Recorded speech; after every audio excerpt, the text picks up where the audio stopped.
Nagsani puwersa na ang mga sundalo at pulis sa pagtitiyak ng seguridad sa mga bus terminal. Pero sa dami po ng biyahero, may nakakalusot pa ring masamang loob.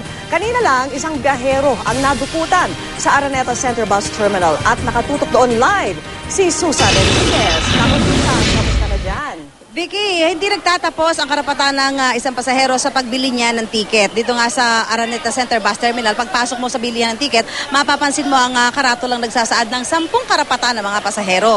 At isa sa mga karapatan na ito ay ang tiyak ay magiging ligtas ang kanilang paglalakbay. Kaya naman ang LTO tuloy-tuloy ang pag-iinspeksyon sa mga bumibiyahing bus. Sa katunayan, yung mga bus na hindi napapalitan ng mga may lamat na windshield o kaya naman ay pudpud na goma ay hindi nila pinapabiyahe. Pero alam mo, yung araw na ito, yung mga masasamang loob, hindi pinalampas ang mahal na araw sa paggawa ng masama. Dahil dagsa ang mga pasahero sa Araneta Center Bus Terminal sa Cubao, Quezon City, isang ginang ang nabiktima kaninang umaga ng mandurukot. 4,000 piso ang natangay sa kanya matapos daw makatulog sa bus terminal. Pabicol sana ang biktima. Nai-report din kanina ang isang lalaking pinaghihinala ang miyembro raw ng salisigang. Kaya paulit-ulit na paalala ng mga pulisya sa mga pasahero maging mapagbantay. Lagi po nilang ingatan yung mga kanilang mga gamit kasi personal belongings na dapat nila, ang responsibilidad nilang bantayan nila mga gamit nila kasi hindi naman sa lahat ng oras katabi po nila yung mga pulisya natin. Kaya kanina, nag-ikot ang mga opisyal ng AAP-NCR Command. Bukod kasi sa mga pulis, may mga sundalo rin na tumutulong sa pagbabantay sa seguridad sa bus terminal. Kasabay nito, nagsagawa rin ng random check sa mga driver para masiguro ang kaligtasan ng mga pasahero. Ayon sa LTO, kung higit sa 12 oras ang biyahe ng isang bus kailangan, ay may karelyebo itong driver.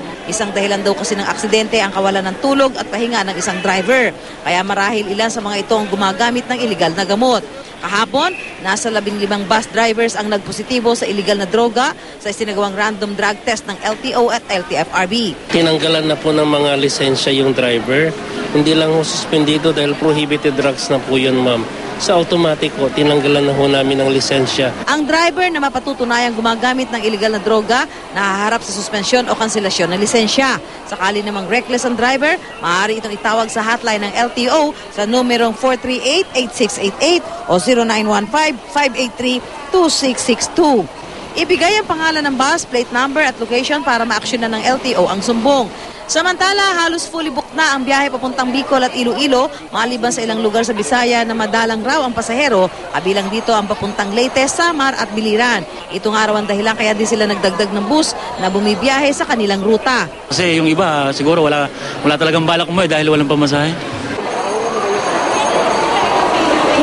Santo, inaasahang lalo pang kakapal ang bilang ng mga pasahero dito sa Araneta Center Bus Terminal dahil ayon po sa LTO, kumpara noong Miyerkules Santo ng nakalipas na taon ay kumapal po ng halos 30% ang bilang ng mga pasahero. Batay po yan sa bentahan ng mga tiket ng iba't ibang mga bus companies. Ang sinasabi ng LTO, posibleng dahil do po ito sa ang darating na Lunes ay pista opisyal at nasabay din sa pagbabakasyon ng mga estudyante. Kaya po inaasahan na mas kakapal pa yung mga galing po sa kanilang mga trabaho ay diretso na dito sa bus terminal para umuwi sa kanilang mga probinsya. Pagtiyak naman po ng DOTC, ang lahat ng pasaherong nakikita natin sa mga oras na ito ay makakarating sa kanilang mga pupuntahan at may masasakyan. Samantala, tuloy-tuloy pa rin po ang ating serbisyong totoo dito at tayo po ay nagbibigay pa rin ng maiinom na tubig, candy at ang ating libreng charging station para po sa mga cellphone. Gayon din po, kaagapay pa rin natin ang mga tauhan ng Philippine Red Cross para magbigay ng medical assistance sa ating mga pasahero. Vicky? Sige, maraming salamat sa iyo, Susan Enriquez.